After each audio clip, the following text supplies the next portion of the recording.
Good way to start, eh? Forget to unmute your microphone, Phil. Anyways, folks, and welcome to another fine episode of Indie Scene here on IndieRockRadio.ca. It's Bling sitting in the studio, and of course, this is a very special series that we're doing called the Producer Series. This is the second one in the group of producers I'm going to be interviewing. Tonight, we have a very special guest. His name is Kenny Lewis, who happens to be the producer, engineer, and sound man for a group called Stryper. You might remember them back from the 80s. We're still rocking the turf today, for sure. Two brothers, Michael Sweet and Robert Sweet, who got together and decided to go out there and be a heavy metal band, but make it a Christian band. Now, these guys have gotten flack over the years, even by their own community, their own Christian community and so on, but are still running and striving today. And we're going to be talking right now with a man who works behind the scenes with them. So get ready for some fun and interesting stories. If you have any questions whatsoever, all you need to do is just pop them up onto the comments board and we will get to them as quick as we can. If you have any comments whatsoever, just drop them on by. All right. So without further ado, here we go, ladies and gentlemen, Mr. Kenny Lewis. Hey, Kenny, how are you? Hey, how's it going? Not too bad, man. Busy week, man. Too many things going on. As you know, we're celebrating our first year anniversary over here at IndieRockRadio.ca, and a lot of stuff going on this week. Lots of interviews and different behind-the-scenes stuff going on. Just like yourself, you're used to dealing with that, right? Oh yeah. Yeah. I hear you. I think you have the old board from the station I'm working at. Yes, I do. Believe it or not, man. I WMEX board. Yeah, that's it. It's a beast, but it's still working, man. I got to give it a little bit of a touch up, give it a good clean out, replace a couple of knobs and stuff. But she's still going. She's still running strong, man. I'm just concerned about the computer and software I got to buy with the package after, which is going to run me about $3,000. But boys and their toys, right? Oh, they keep getting you. Once you go down that road of like you buy a mic pre, and then you got to have the mic. You got to have a mic, then you got to buy this and that. Next thing you know, $50,000 later, you're going like, what did I start here?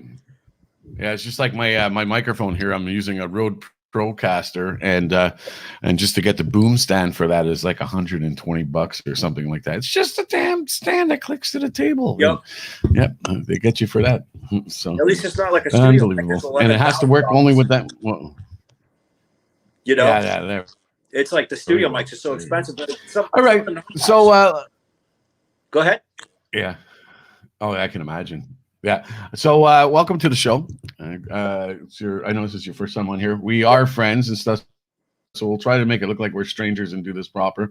But anyways, I wanted to bring back or whatever the beginning of how somehow you got yourself involved in all this wild world of being an engineer, producer, sound man, and originally started off as a drummer. So tell us the story. How did this all play out? Well, when I was a kid, they first started me playing drums because I had this hand-eye coordination thing that just wouldn't quit. So they figured if I played drums, it might help me with that. But and I loved playing drums, and I fooled them because what I did is I learned how to play in the dark. So I just learned what the drums were, because and I basically got good at it by just learning the feel of the instrument versus actually having to look at it. I was absolutely terrible at baseball, but I always had this first love. I always had a first love of engineering. I would take my dad's speakers apart and I'd figure out how everything worked, and I always had a fascination with that. So that became my job that my second job I wanted to do. I mean, my first job, of course, I wanted to be a rock star like everybody does. And then you get into it and you find out, hey, wait a minute, it's way better to work on the technical side of it, because when the show's done, I can just pick up my briefcase and walk out of the venue and no one knows who I am. And I go. Oh, you have people who set up all your gear for you too. Was that? You have people who set up all your gear for you too when you do sound. I always thought like the sound man was involved in all the mix of that thing, but no. It depends. You're the guy. It depends. Like if you're the front of house engineer, it can be a pretty white glove job. If you're the system tech, no. Like some shows I do, I'm the system tech. So that means I'm the guy hoisting the speakers in the air. And then when I'm done, the sound engineer walks in and takes care of mixing the show. Okay. You know, so I mean, it really takes both. It really takes both people to get the show up, because the system tech usually is somebody from the PA company that knows the gear real well, and the front of house engineer is the guy who knows the band real well and knows what the show should sound like. So without both those things working, it's really tough to do the show. You know. So tell me about the first time you ever did one of those sound jobs or whatever. Did everything go perfectly smooth, or was there a couple? No, my first gig with Stryper was in front of 47,000 people.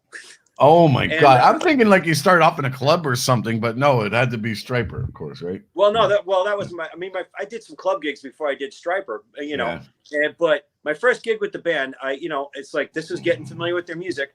It was at a festival. It was 47,000 people, and well, you know, the DJ, somehow they let the DJ go on the stage and announce the band. Now you gotta understand, the band hadn't played in like 10 years, so you can imagine the level of sound. And we didn't have ClearCom. We had these Motorola radios, and all we heard front of house was, you know, the lighting guy asked, "Do we have a go?" We heard go. What the road manager had said was no. So we kind of had a false start to the show, which wasn't so good. But you know, you fix those things. You know, you just make it so that never happens again. And you know, what we did is we realized that you never have two words that are close to one another, because that was kind of stupid on our part. You know, and we started to go with you know, we have a startup show or two Phils working in the same place too. Did you say so? Yeah. Hey, or two Kennys or two Phils working in the same place is about the same thing, right? Yeah, it can get confusing. Yeah. Sorry, folks, we're having a little bit of technical difficulties here with the sound and stuff. There's a little bit of a delay on the thing, so please bear with us on this one. All right. Yeah, I said, Kenny, can you hear me well? Yeah, I can hear you. Okay. I said it's like having two Phils on the same venue or two Kennys in the same place, and when somebody shouts, "Hey, Kenny," trying to figure all that out. Yeah. Okay. Exactly. We have a little latency going, so we just have to be patient. Yeah. You know, it's like, well, it's okay, man. Time. Yeah, it's fine. Well, you're the sound man. You're the engineer. I'll trust everything that you say. That's for sure. So you started off with, you said 47,000 people. So there was a little bit of a buzz at the beginning, and so on and stuff like that. So how was it? How was it, or whatever? Are people usually quite forgiving? I mean, like, I do know in radio, when a problem happens, as long as it's resolved within seconds or whatever, it's something that there's this idea that you just move on from it and people forget it. They won't remember that little thing. Or was it long enough of a situation where, people will remember what happened? Well, I think the biggest thing with things like that is when something goes wrong, it's how fast you have a system of fixing it. Like, we could sit there and try to blame, like, whose fault was it? But obviously that's not constructive. What the thing we have to do is make sure that never, ever, ever happens again on a show, because there'll be new things that will go wrong. You know, there's always new things that go wrong. And the thing is, it's just as you go along. This is why, like, you know, if you ever seen a band when they start out, the rider's like one page.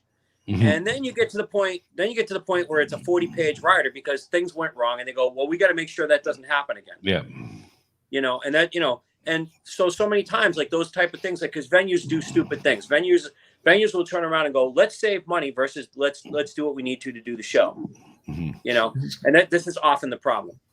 This is kind of a strange question. It's a pretty simple answer, I'm sure, but what's the difference? Because you were talking about riders. Usually, most of the time on a rider, people will ask whether or not the promoter is supplying the back line or the band is supplying the back line. Of course, when it's your own equipment or whatever, is it a different situation, or what's a little bit easier to work on? Yeah, absolutely. Because when you're on a ground tour and you're coming with trucks and buses, then you know what the gear is going to do. However, like, what you don't know is, okay, so if you're pulling into a place and you have on a big tour, you might have hundreds of rigging points, and then you have to go, can the building withstand the weight of the gear? This is a big problem. You know, most arenas are built in such that the grid, you know, that you're actually rigging to is freestanding, so it's not holding building weight. But if you're coming into a venue that's not used to doing that, you got to make sure that you're not going to pull the building down with throwing rigging up, you know. And this gets into the whole thing of the brown M&Ms on the Van Halen rider. Was I understand on that tour they were going out with rigging points that were heavier than normal, and the power consumption was bigger than normal. So for a venue not to read that rider, that would have been a big problem. Like day of show, going like, we can't do this show, because you're not coming in with ground support if you're on that kind of a tour. You know, like columns that come up from the ground to actually hold the weight to the ground. You know, for people that don't know what I'm talking about. Yeah. For some of the listeners, we're trying to understand what we're talking about here. Is most bands, when they're booked, they will have their performance price and everything pretty much. That's one thing. Separate to that is a thing called a rider. This rider, basically what it does is it explains everything from their hotel expenses, their food, who's taking care of the sound equipment and the whole works, what time is the show, all the details. And a lot of the times it's been known that rock artists will put in strange things. As he was saying, Van Halen would put, we want brown M&Ms, and God forbid you don't put brown M&Ms. But it's not because they wanted brown M&Ms. It's just because a lot of people, the rider might have been so long that they said, they took a brief look at it, and then bad things happen at shows or whatever when people don't pay attention to the rider. So it is a way. I lost you for a second.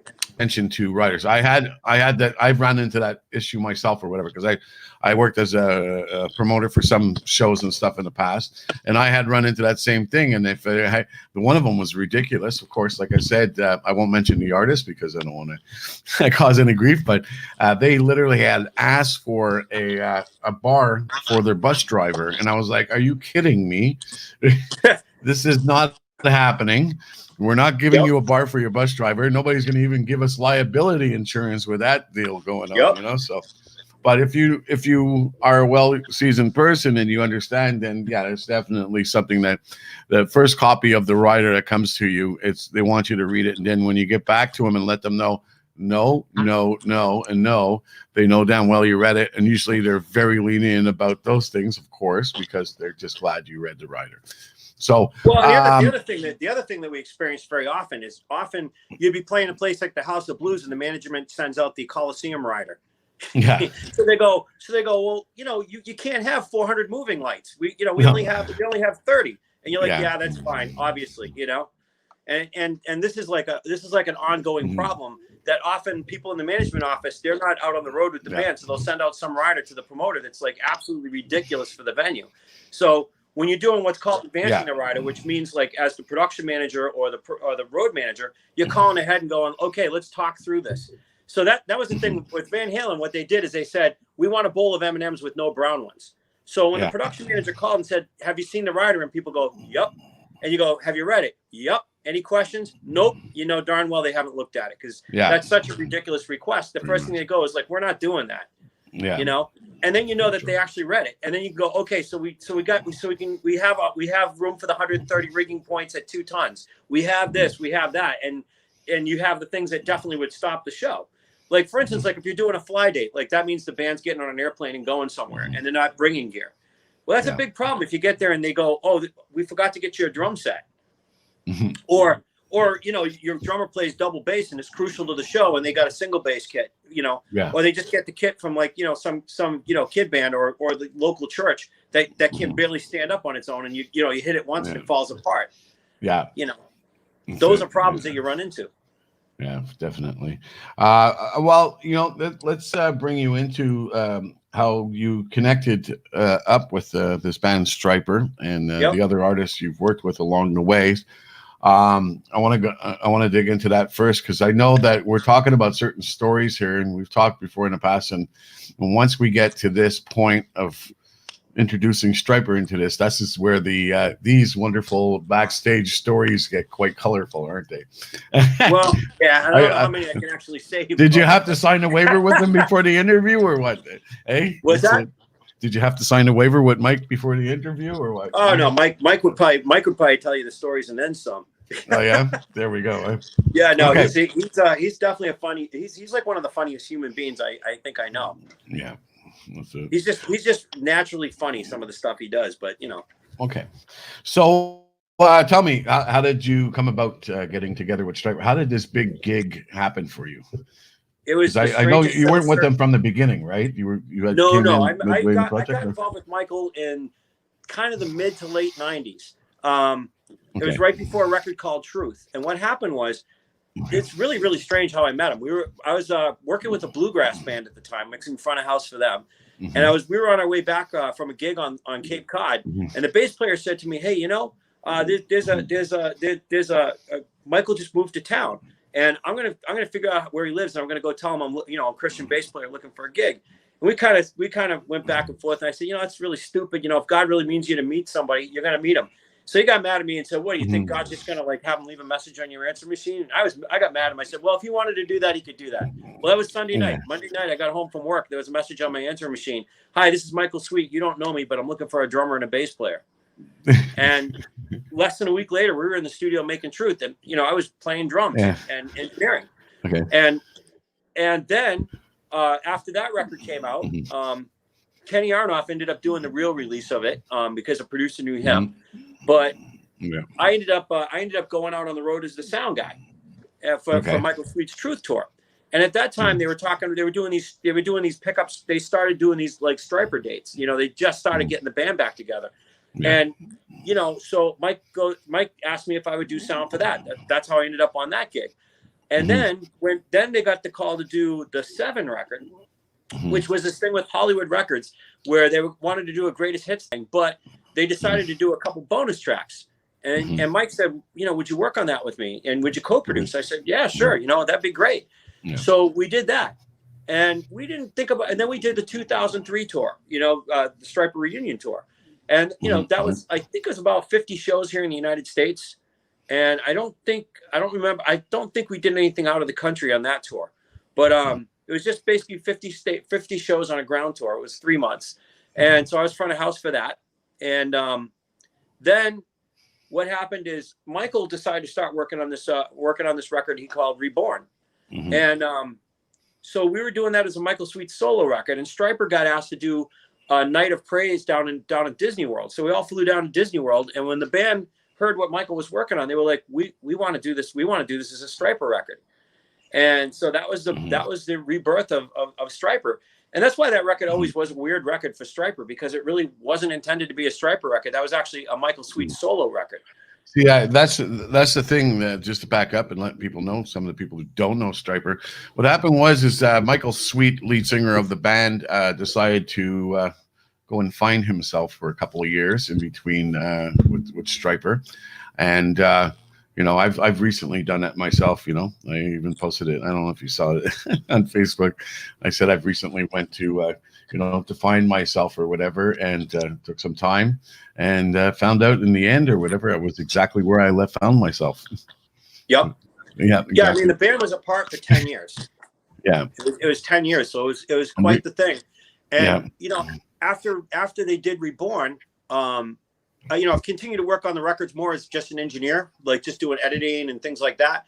But now the band is back stronger than ever and putting out some of the best material they've ever put out, and I haven't been touring as much with them just because, with life and just things that started to take off for me. I mean, when, Stryper was like one of the first guys that believed in me, but then I started getting called to do a bunch of mix work and, because I do all kinds of music, I don't just do the rock stuff, It was really funny because at one point in time, I was doing bluegrass and Stryper at the same time. I was out with Vassar Clemens. I was doing front of house for some shows with Vassar Clemens and Stryper at the same time. Yeah. And for those of you that don't know Vassar, he's like a bluegrass Western swing guy. Okay. So you couldn't have more opposite. Yeah, of that. Hold on a second, Kenny. We have got a message all the way from Australia. Sure. Uh-oh. One of our bands that we play over here. This is from. Wait, let me see if I can read it. So you can see it. Like very small. I'm on my phone. No problem. It says Will Clayfield, and he has an amazing band. We Black Whiskey, which is the name of the band, opened for Stryper here in Brisbane, Australia, when they toured in 2018. Top bunch of guys. Yeah, so we got to tour with them and really loved working with Stryper. They're the easiest band in the world to work with. I mean, really, the guys pretty much so are not. They don't, they don't really get they don't really like get angry with stuff. I mean, pretty much so it's a pretty low pressure tour as long as you do your job, just like any tour, you know. I mean, the thing with Michael is very particular. Like some people will say that Mike can be tough to work with, and I don't find that. But what I find with Michael is he's very particular about what he wants. But but so aren't I. So I don't get offended if he says, "Hey, can you come up here and listen to these monitors? They feel funny." You know, that's my job. You know, so why would I be upset about going up and just, you know, if he's uncomfortable, I'm uncomfortable, because that's my job, is to keep him comfortable. Yeah. You know, and a lot of people forget that. You know, a lot of people forget that as a sound guy, or, you know, your job is to make sure, like, you know, when you're in the studio, you got to make sure the band's headphones are right. You know, I mean, I get so now I've done this for so many years. I'll ask the band. I'll be like, "Hey, how's the monitor mix? How you doing with that? Are you okay with that?" Because a lot of times you'll get to the end of the day and the drummer will go, "Yeah, man, I couldn't hear the click at all, but I didn't want to say anything." And you're just like, you know, we just spent 8 hours trying to get this track and you couldn't hear the click, and now you tell me, you know. Exactly what I get from a lot of listeners who tune into the station. Like if they have an issue and on the player, and sometimes there's buffering or whatever, they won't say anything. They'll just go away. Yep. You know that old, you know, don't go away mad, just go away. Yep. And that's it. You know, it sucks because sometimes you only got like one time to impress them and so on. I do know you and Mike, of course, are both known as practical jokers. And there has been some funny stuff going on with monitors and you guys, just as you were talking about that subject. There's plenty of funny stories that Michael has told over the years, and some I've seen firsthand. I mean, you know, just some of the stuff he does with Stryper. The biggest problem you got with Stryper is, you know, Michael can't help himself from playing a joke, and Robert can't take one. So it's a very bad mix when you get the two of them together. Yeah. You know, it's just because, you know, Mike just can't help himself. And he's constantly picking on his brother with his practical. Well, it's fun. You know, I mean, because, you know, when you got someone that, I mean, I remember one time, they're probably going to kill me for saying this. We were in Spain. Yeah. So Robert wanted to go get his hair blow dried because, you know, that's what you do when you're. So Michael learned how to say "shave it off" in Spanish and told him that meant blow dry, and sent him into the shop. Okay. So poor Robert almost got his head shaved. Oh no! And of course, you're a heavy metal band or whatever, and hair and images everything. Yes. Oh yeah. And this would have been less of a problem for Michael than it would have been for Robert. Michael, you know, because like the thing is with Mike, if it comes down to looks cool or sounds good, Mike is about sounds good. Rob's about looks cool. But the thing is, it's like Robert would be the one that'd be really particular about making sure everything's striped. Mm-hmm. And Michael would be the one to go, "No, man, the song parts have to be there." But I'm going to tell you, there are many nights I'd sit there at the console, and when the gear would get unmasked, people would go crazy for the look of the gear. And a lot of that was Robert. He was a visual guy, you know. And really, it's the two of them that really made the thing right. You know, it's like it took both of them. And of course, Robert's a great drummer. You know, I mean that's yet, you know, that's of course. Yeah. You know, now, a lot of people would probably think that they got the yellow and the black stripes from some street signs or whatever. But of course, if you know Stryper and you know the history of the band and you are a fan of them, you would know that on their name Stryper, there is a verse from the Bible. Yep. And the story comes from that verse or whatever is the story of the creation of the stripes. Can you explain that? Well, the scripture is, "By his stripes we are healed," and you know, of course, the Bible's talking about, like, you know, Jesus being crucified, but the band actually kind of did pick the yellow and black because it was like a caution sign. It was like that type of thing, and that's the story. I wasn't there when that happened, but that's the story that I heard working for him. You know, that was the story I got. Yeah. But you know, it was a very effective thing for them. You know, as far as like it really identified the band, and you know, I would see many venues would laugh at them when we come in. And then by the time we left, they were like, "Man, that's like one of the best shows we've seen," because a band really can play. I mean, these guys are great musicians. And I think a lot of people, this is funny, but I think a lot of people gave them more credit when they did the cover record. I don't know if you've heard that record, The Covering, where they did a bunch of their favorite songs. So they did some I heard some Judas Priest. Heard about it, no, but I heard that was a pretty decent album. I do know you spoke about Reborn, going back into that one. That was kind of like, even though they came back and it was a rebirth of the thing, it was not an album that had great reviews or whatever. And I do know that. Yep. And am I allowed to say this, that you guys Yeah. are in the studio and redoing the album? Oh yeah. No, we are. Michael, one of the hard thing that we had with that record is where it was a hybrid of a Michael Sweet record and a Stryper record. I don't think the band quite knew what to do with it because, Michael was trying to be modern. He was trying to be more like what was going on then. And it was a big departure from like the Stryper's regular sound. And, the band just kind of went, oh, let's jump on that and get involved with that record. And, it kind of took a direction that really wasn't Stryper. And Michael now wanted to go back and redo it as a solo record and do it the way he really originally intended to do it. And, we just finished it. We actually just shipped it to mastering yesterday. And it sounds different. We added some solos to it and things like that, which really we wanted to do. But at that time, think that kind of stuff wasn't happening. And I think the band was trying to find their sound again, And really they kind of hit there was a lot of good ideas on that record. But the problem is the band hadn't quite hit their stride again, And So I think was the band feeling like it was something that they didn't get or that they wanted to get a second chance at, that it's been bothering them all these years, that album I think for Michael it was the band Michael redid it as a solo record, and he went back to the original tracks that we had before Stryper got involved.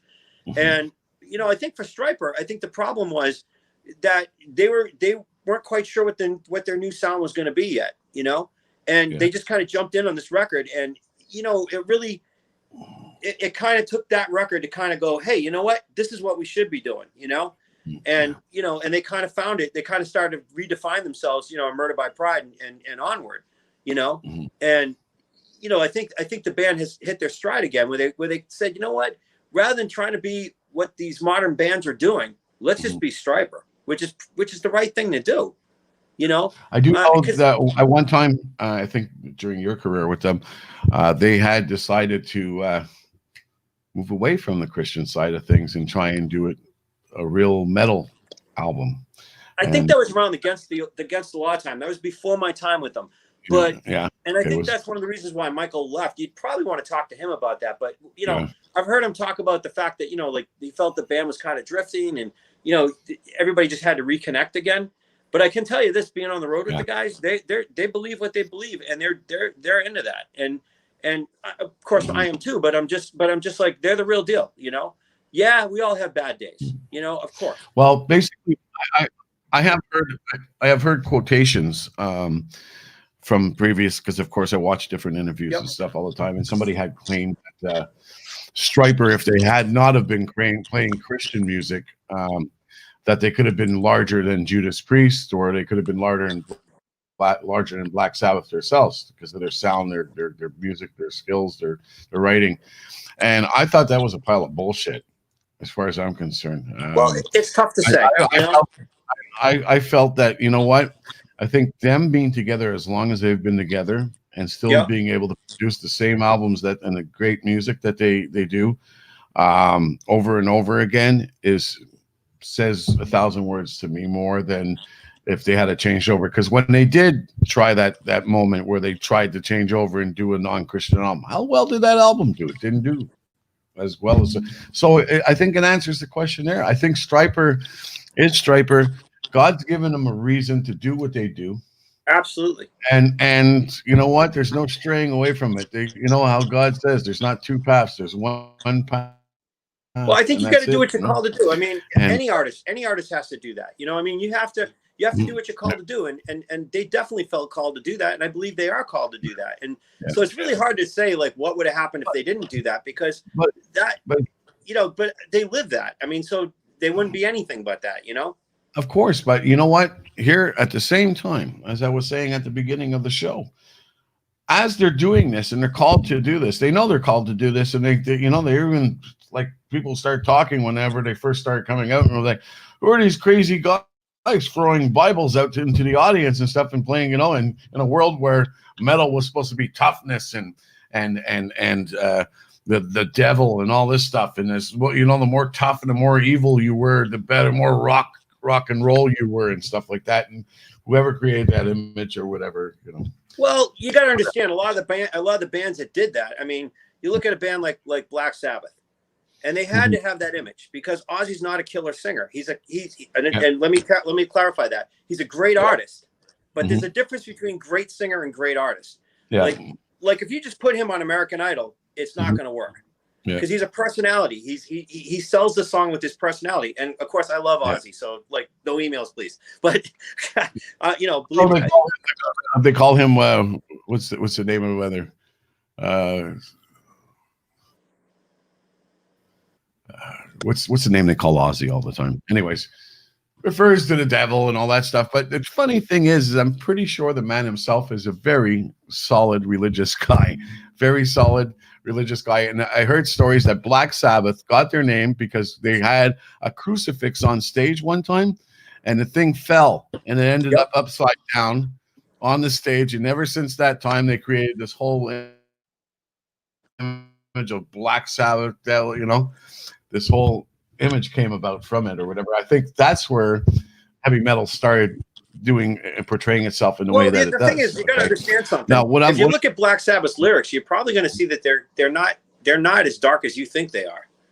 I remember Stryper was going to cover After Forever, the Black Sabbath song, and they did. It's on one of their records.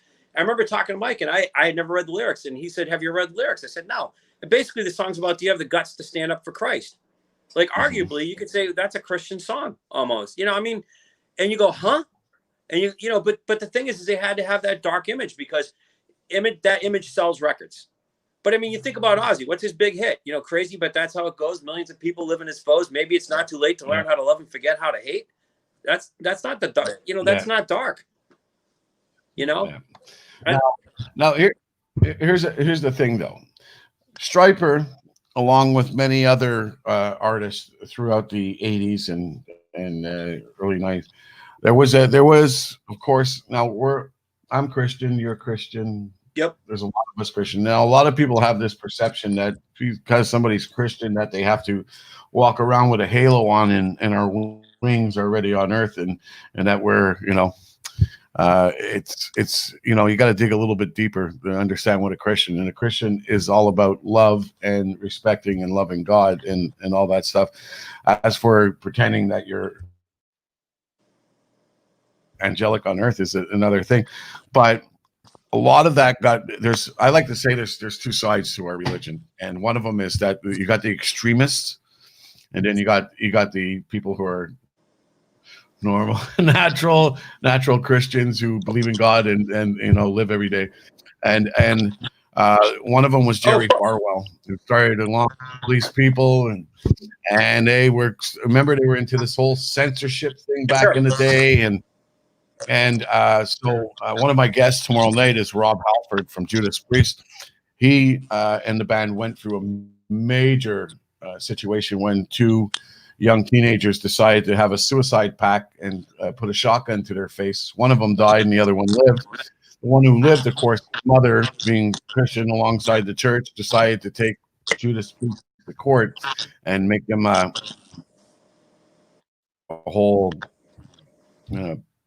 storyline or whatever for attempted her son, saying that it was the lyrics and everything, and they were talking about music and stuff.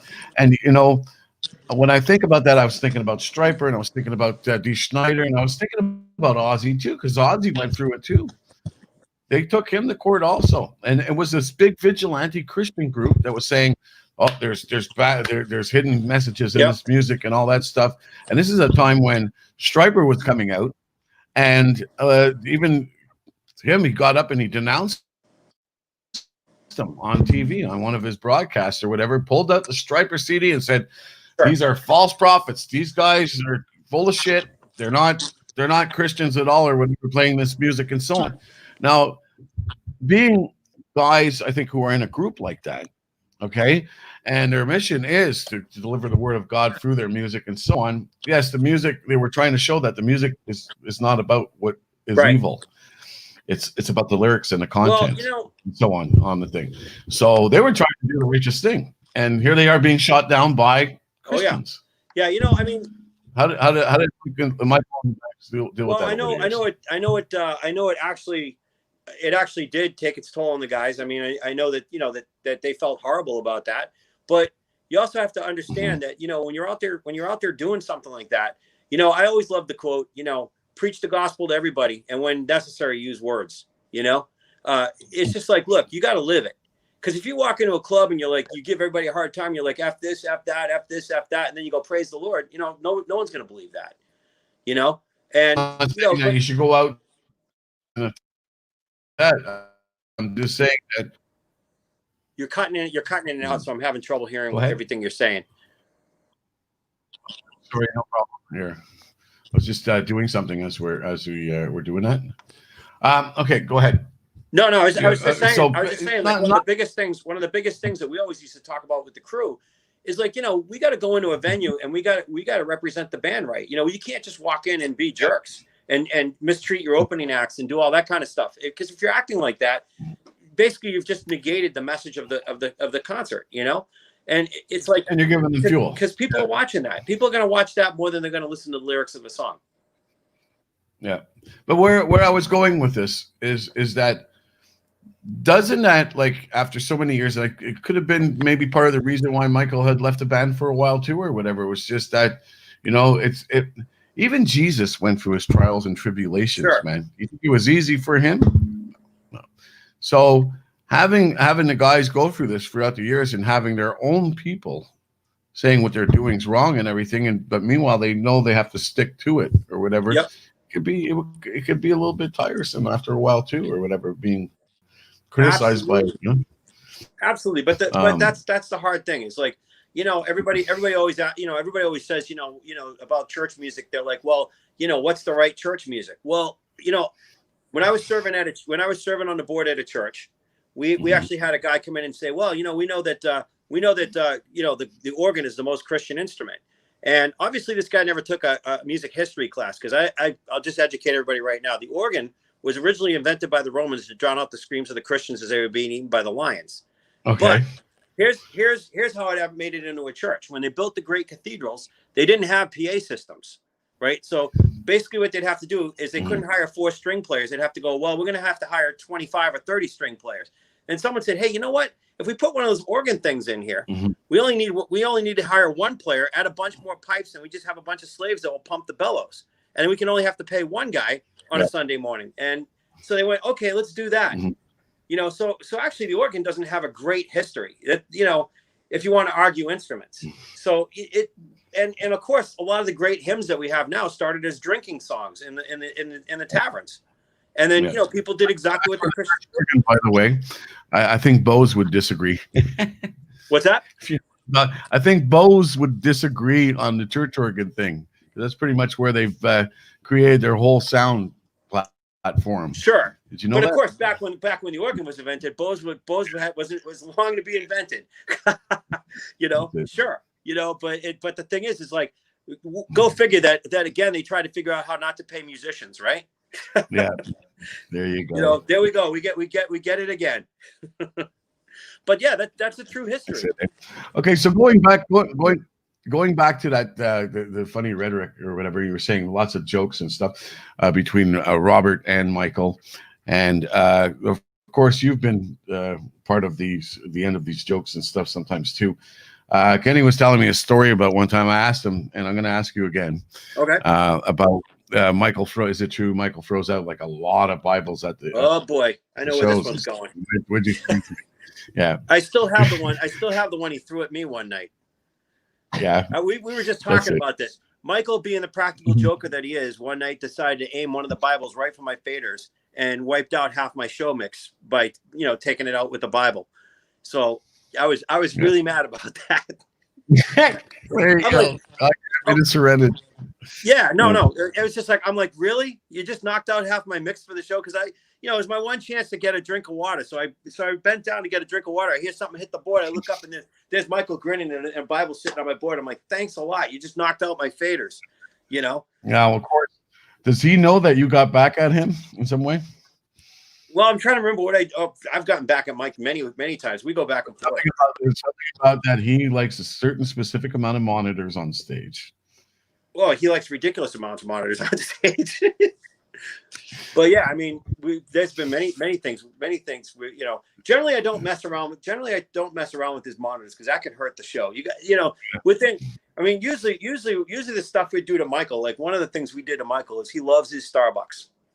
So one venue we were at, we paid off the security guard to tell him that he couldn't bring Starbucks in the venue because they had a contract with another coffee company. So Michael was about to lose his mind that he couldn't bring his Starbucks into this place. I remember it was down in Texas, and this guy was great. Like he just stopped him at the door and physically stopped him, like, you can't bring that in here. No way. As a whole crew sitting on the stage drinking Starbucks, he's like, well, how come they can drink Starbucks? He's like, well, they paid me. He's like, well, how much? It was pretty funny. And they paid me? We were all just sitting there drinking our Starbucks, like watching this thing go down. It was pretty funny, This is wild. Now, I also heard rumors, because remember I was talking to you about recently or whatever, that there's been a group of people that I've heard of, which I'm in the midst of getting in contact with, that have a petition going on in Montreal of over 10,000 signatures, okay? Yep. Asking Stryper to come back to Montreal.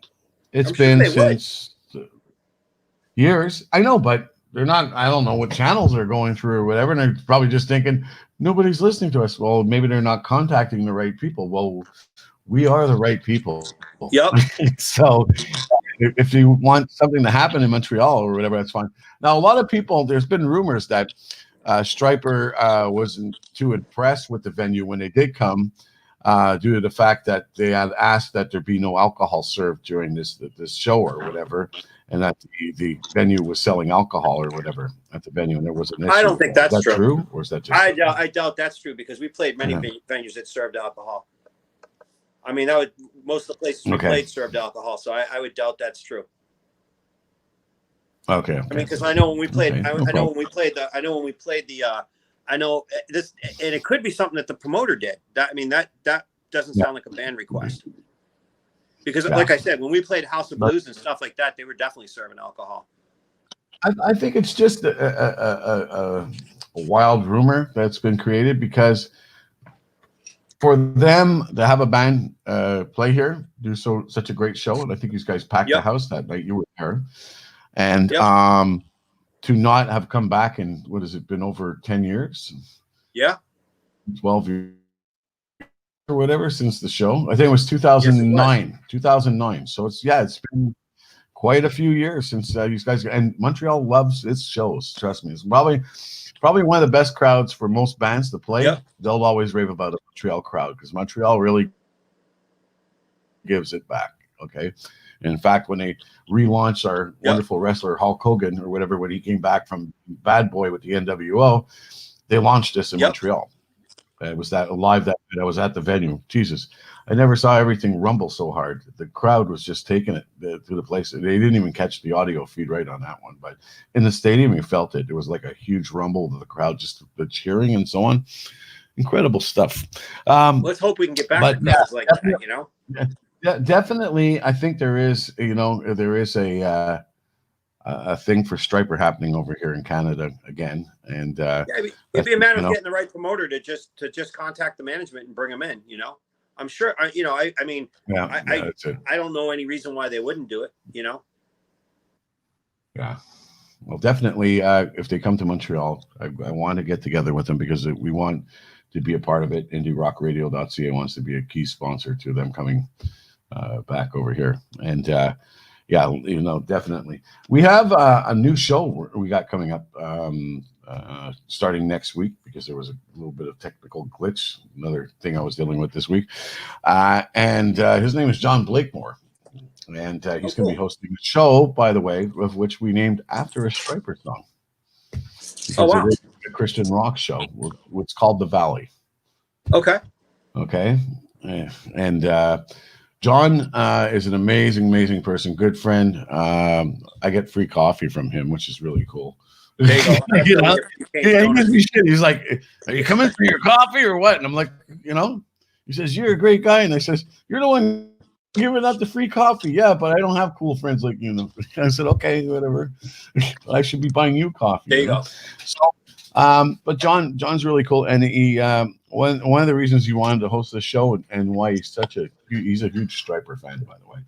And the reason why is because he went through a very dark period of his time. He's a Mormon, believe it or not. Wow. Gotta love this. And I sent you a picture the other day of his Bible and his ticket stub or whatever. Yep. And to him, he said Stryper, his lyrics and songs and everything got him through some very, very tough times, from drugs to alcohol and so on. And it's been his blessing ever since. That's why you have a Mormon who's listening to a Christian rock band or whatever, because you know what? It doesn't matter which religious background you're from. God works in mysterious ways through everything. Absolutely. Well, I remember being in Indonesia with the band, and which is primarily a Muslim country, and people were singing the lyrics. I was shocked. Yeah. I mean, because they gave us a warning. They were just like, "Yeah, you probably don't want to get too preachy on this show because people might get upset." Yeah. And of course, we were staying in that hotel where the terrorists attacked the news reporter. So you had to go through. It was like airport security just to get into your hotel. They had bomb detectors and all kinds of stuff just to get into the hotel, and it was crazy. But what a show! I think it was. I want to say it was my last show with Stryper, and I want to say it was like roughly about 22,000 people. It was a lot of people. It's a big show. Yeah. So Michael Sweet and the boys, I guess they're sitting back. They're getting ready. I do know they have some venues coming up in the next while. Yourself, Kenny, you, throughout this whole COVID thing or whatever, there's been a change up for a lot of people. Oh yeah. In this, and I mean yourself or whatever. I forgot to mention, but Kenny was working on a different path. And is still producing and engineering with Stryper, but does sound with them due to a scheduling conflict thing or whatever. But who knows? Maybe you get up here in Montreal. Yeah. Absolutely, yeah. It all depends on what it all depends on whether the band decides to use people up there, whether they decide to bring people from here. What the availability is at the time. I know for me, like last year. To give you an idea, last year I had one day off last year. I took Thanksgiving off, and every other day I worked. So I'm always either in the studio or out doing live stuff. It was crazy. It was crazy busy, and hopefully we get back to that. But right now, I took a job producing radio just because radio is unaffected by COVID. And of course, it's been a new thing for me because I had never produced radio before. So now it's like I produce Gary Levitt and Friends here in Boston, and so I'm responsible for getting the guests and engineering. And I'm usually not happy about the fact that it's a morning show and I got to be up at 3 a.m. to go to the station because it's an hour away. So that's not fun. Like you can do it from home and you don't even have to wear pants if you don't want to. No one's going to know. You're used to rock and rolling at nighttime or whatever and sleeping in during the day. Yeah. So. Yeah. I mean, well, when you're on the road, I'll tell you, it goes all over the map. Some days it's like you're getting up early in the morning, and some days you're going to bed late at night, and some days it's both, So that's the thing about that is like, you never know what your schedule is going to be because it changes every day, But the good thing about being on the road is you only have one responsibility in the world, and that's to do the show every day. Sorry, I just plugged my phone in because it was running low on battery power. You only have the responsibility of doing the show every day, and so you don't have all the distractions of home. You don't have people all of a sudden calling you going, "Hey, can you help me with this or can you do that?" And friends all of a sudden walking in going like, "Hey, you want to go for a coffee?" And you're like, "I'm in the middle of work right now." Yeah. And that's always the fun part about working at home. And that's a hard thing with COVID. If you work, like if I'm doing a mix in my studio and all of a sudden my buddy shows up and is like, "Hey, you want to go do this?" It's like, yeah, but I'm kind of in the middle of work, and they don't really get the fact that this is really like work with a client, because you're at home. Yeah. So I mean, I'm sure you go through that. Everybody forgets that now and stuff. Yep. Like people walk in while you're on the air and go, "Hey, can you help me with the can opener?" And you're just like, can't you see I'm on air right now? Yeah, I know. I get that. Sometimes. Yeah. So totally.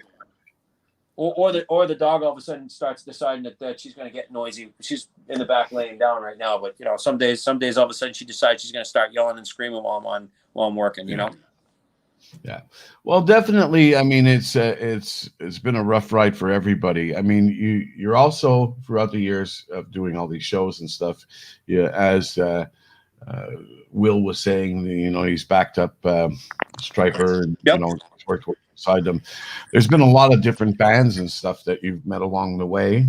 Sure. And strangely, it's not Stryper just doesn't play like Christian festivals only or whatever. They've been right in the mix with everybody, and pretty much have played alongside many great artists and stuff. Tell me about some of your the cool stories of some of these artists that you've met along the way. I think one of the weirdest ones for me was we were it was with Michael Sweet Solo. We were opening for POD, and and our third support act was this girl with an acoustic guitar, and she says to me, she goes, "I don't have a sound guy. Can you help me out?" So I was like, "Yeah, sure." This is back in 2001, and so I did. I mixed her set, and years later, I was going back through my tour case, and I found the show that the paperwork from the show. I'm looking at the name. I'm going, Catherine Hudson. I'm going, no way. Turned out Katy Perry. So that it's a big lesson of like why you don't screw your opening acts over, because you never know who they're going to turn out to be. Here's Katy Perry that was probably bigger than anybody else that was on that, became bigger than anybody else on that stage. Yet if like if you were the guy that screwed her over, she might, if you don't screw her over, she'll forget your name. But if you do screw her over, she'll remember your name forever. And if you're ever up for a gig like that or anything like that, guess what? They'll be like, yeah, I don't want him on my crew. Get him out of here. I wonder if you can call her up now and get her on your radio show or whatever, just by saying, hey, remember back in 2001? That's it. Wish it but people, and I remember another show we were doing, and it was some of the guys from the Trans-Siberian Orchestra opening for us with Stryper. And it's just like, but those are the moments where if you're doing what you're supposed to do and taking care of everybody that's on your show, you don't get yourself in trouble. You know what I mean? Because things happen. Like on that venue, the club wanted to give them 3 channels for the opening band. That's not our choice. That's the venue didn't have the board that we asked for on the rider. We're back to that again. We asked for a 40 channel console, we gave us a 32 channel console, and it's like and so we tried to make the best of it. And what we ended up doing is sharing gear and sharing channels that night to make it work. But it's stuff like that where you try to take care of your opening acts the best you can, because you don't know where they're going to land, and you don't know when you're going to need a favor back. Okay, definitely. I want to ask one thing first before we get into the next question. Sure. Still keeping the same subject. How does that work? Like you're out there, you're doing a show. Let's say you got Stryper, and there's 2 bands backing up Stryper or whatever, right? And you only have let's say a 32 channel board or something like that, or a 24 channel board. How the heck do they? Because everything's got to be preset, and and the mixes. This is coming in there. How many channels per band or whatever do you have to work with? Well, nowadays with digital boards, that question is an easy one to answer. You have recall. That's made life a little easier. But with the analog boards, generally as a feature band, you don't share channels. I mean, that's kind of the unsaid rule, And our show with Stryper was at, I believe we were at 24 channels. And then of course with effects returns, it came out to be about 28, 30 channels, something like that. So a 40 channel console would definitely handle us in the opening band. Because we generally had one opening band. But on nights when, sometimes this is what happens. And of course, a lot of times like bands don't understand this. The promoter will throw on a bunch of opening acts and they won't tell the touring act. So you come in that day and they go, you got 5 opening bands. You're like, what? And you're just like, we don't have the equipment to support that. Now, our rider basically said in the rider that if they put bands on, they had to make sure that the console was big enough to support, so all the bands had their own channels. But, this is one of those things where often riders get blown, So now you're at day of show, and you're generally not going to pull a show over the fact that they don't have enough channels for the opening act. You got to try to just do. Now, if I'm out there and I catch this ahead of time and I see that we got like 3 opening acts, I'm probably going to call ahead to the sound engineer of the opening act and say, hey, can you guys bring a console? And then we'll drop their console into 2 channels of our console, so everybody has enough channels, But because nobody, once you've set your sound back in the day, of course now with digital boards, it's push the button and your mix comes back, which is wonderful because channel sharing's so easy now. Who's your favorite when it comes to mixing boards and stuff like that? Because and on the same subject or whatever, I've of course working in my field, I've worked with a lot of mixing boards and stuff and sound and different things. And one thing that always pissed me off is when you're doing a show like that. My pet peeve is okay, not enough XLR-ins or whatever, and I need ins, and it's giving me freaking three-quarter. I always didn't have the exact hookup, and I always had to go and try and find has the adapter box comes out, and then you got to try. But what company have you worked with when it comes to live sound that pretty much there is no question whether or not they have the connection or not to do whatever it is you want to do? Well, it's kind of a tricky question. And in that, most companies make all different size boards, and what you're running into is very often if you don't advance your show right, the sound company will just send out whatever board they got, and you find out, oh hey, you sent me a 32 channel console, and our show is X amount of inputs, So you got to be. This is why you have to advance your show. Like, personally, I love the Midas stuff. I also like the D-Live boards and the Digico stuff. But again, all those companies make different size boards, so you have to know your show. Like I could say, well, with Stryper, we could get away with it. We could have got back in the day. We could have got away with the 32 channel board, because of course with the digital boards now, even something like an M32, which is a Midas 32 channel digital board. Even with something like that, I mean, I prefer the Pro 2, but even with something like that, you could then patch your opening band in and hit and just have the scenes saved, Yeah. But I mean, that's definitely like a blessing of the digital consoles. The tough part about the digital consoles is that if you don't have enough console surface, sometimes you can't see your full board, which is a pain. Like, okay, now I got my drums in front of me, but now I want to see my vocals, so now I got to step through screens to get there. Yeah. And so, I generally favor the boards that have a lot of console surface. I would love to have 32 faders across the console rather than 16. You know what I mean? And of course, some of the bigger touring boards, of course, will accommodate that. But of course, when you're working in clubs, you're lucky to get what the club has. That's kind of what happens. But that's why it's important when you're touring a club show. Basically you're learning a new console every night, so you have to call ahead. You have to find out what they got. You got to make sure you're up on the up on how that console works, because very often house guys have no idea, and you just get a house guy that looks at you blankly and goes, I don't know how to do that, and you're just like, okay, my show is depending on me being able to get this up and running, and you're like, how did you get this job? And then you find out that he's getting paid $50 in a case of beer, and you go, okay, I got it. Yeah, I hear you. Now listen, while we were on the subject earlier or whatever, you were talking about Katy Perry, and like people remember you and then they don't remember you. It's kind of like a flip side of things. But we were on that discussion. That came from a discussion we had about making sure that no matter how much somebody pisses you off in the music industry, or if you're dealing with anybody, that never to give a fine fair fuck you, but say something very clearly in a polite way where you always leave a door open where you've kind of refused, but yet you didn't piss the person off, because you never know when you're gonna need that person again. And you told me a story from that, and I want you to tell that story now. That's hilarious. Yeah, I remember I was on a show one time, and I won't mention bands, and I won't mention who I was out on tour with, just to protect the guilty. But I had a particular band pull my subwoofers. Yeah. And basically their sound engineer said to me, hey, how'd you like your low end? I said, great, since I had no subs. He's like, yeah, that's the breaks of being an opening act. And what he didn't understand was he was my opening act with another band I was touring with 2 weeks later. And so he ended up getting fired off a show, because basically I walked in and I was like, yeah, okay, you don't get anything then, And really the rule, and I'm trying to be vague on purpose because I don't want to. But why was the guy even doing that in the first place? That's what I'm curious. There's a lot of guys that will turn around and do stuff like that to try to make sure that the opening band doesn't sound better than the feature band.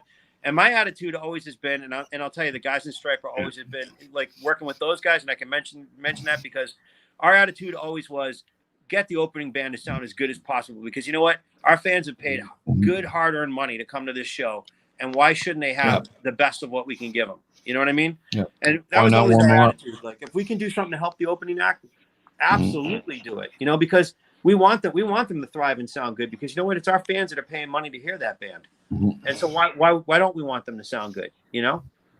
This happened when I was 19 years old. I can't remember what year it was. I know it was in the 80s. Judas Priest, they come to Montreal. Yep.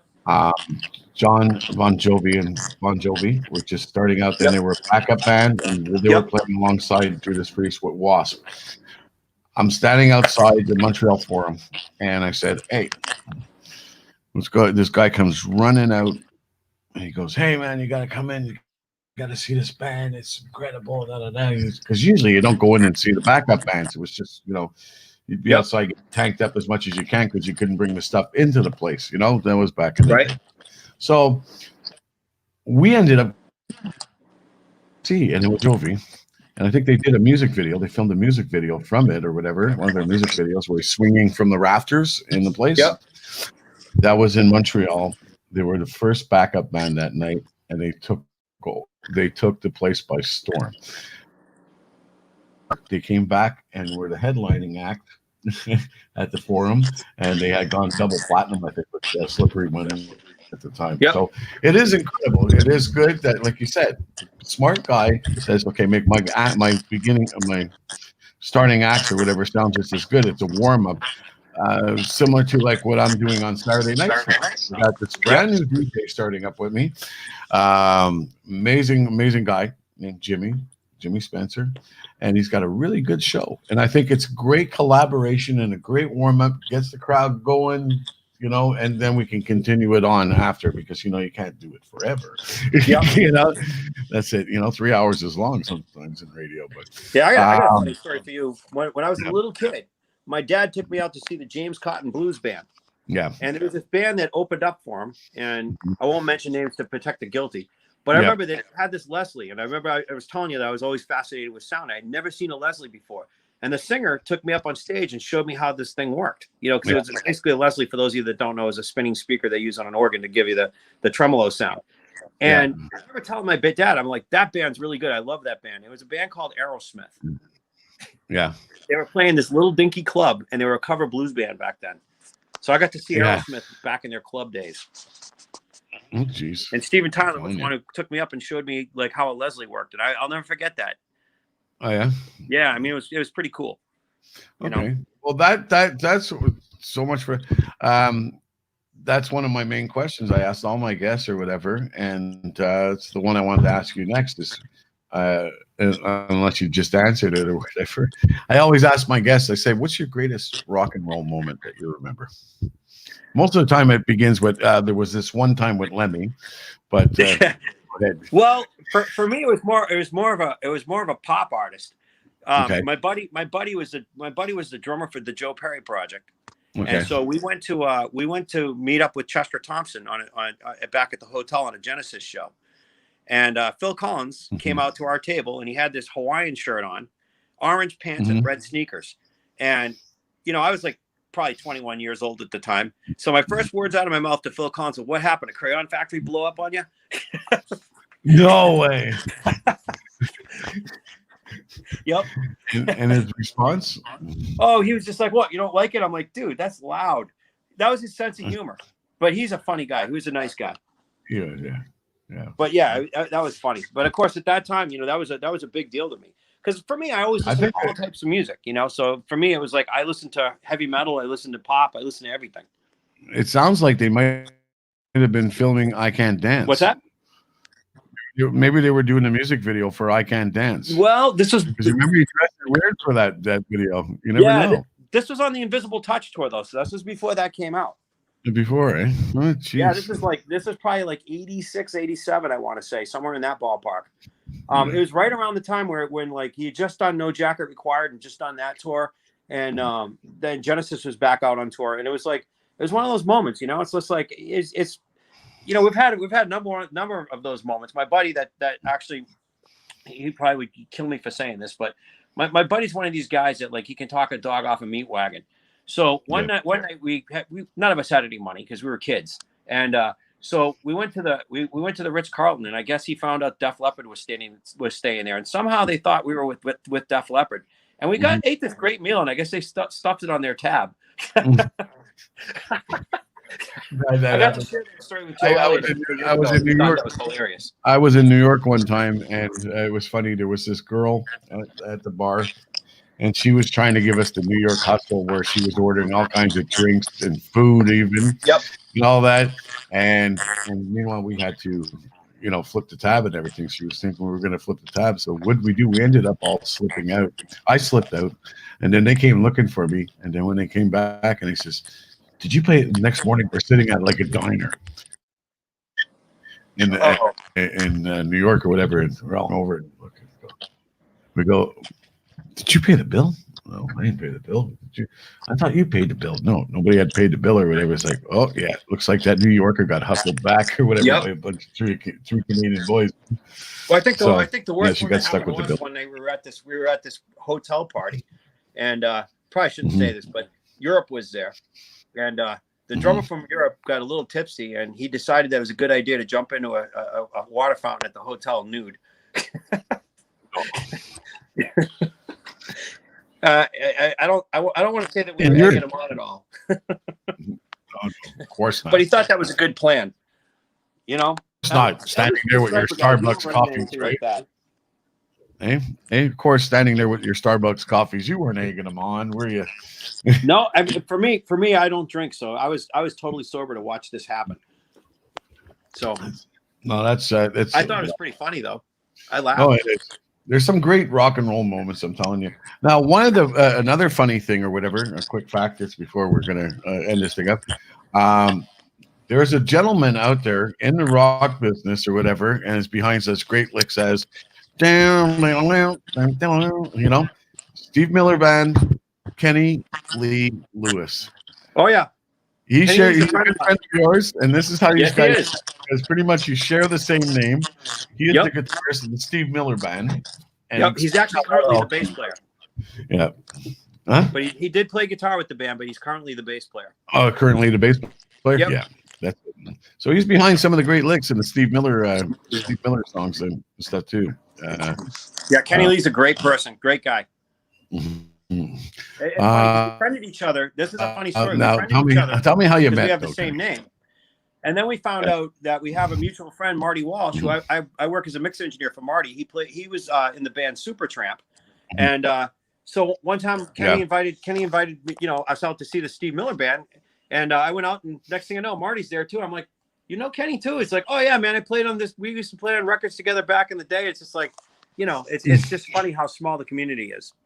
It is, and it's great to be part of it and stuff. And then so. It's funny. Sometimes you deal with amazing people like that, who are just fun people to hang out and have a great time. Because the road trips and stuff, they're long. Everything it's really tough. The whole music industry, the workings that go on behind it. And we were talking about COVID-19 earlier tonight. There's a lot of people out there suffering and stuff too. And there's much more we can do to help people who are suffering, because the gigs are a big, huge part of the music industry.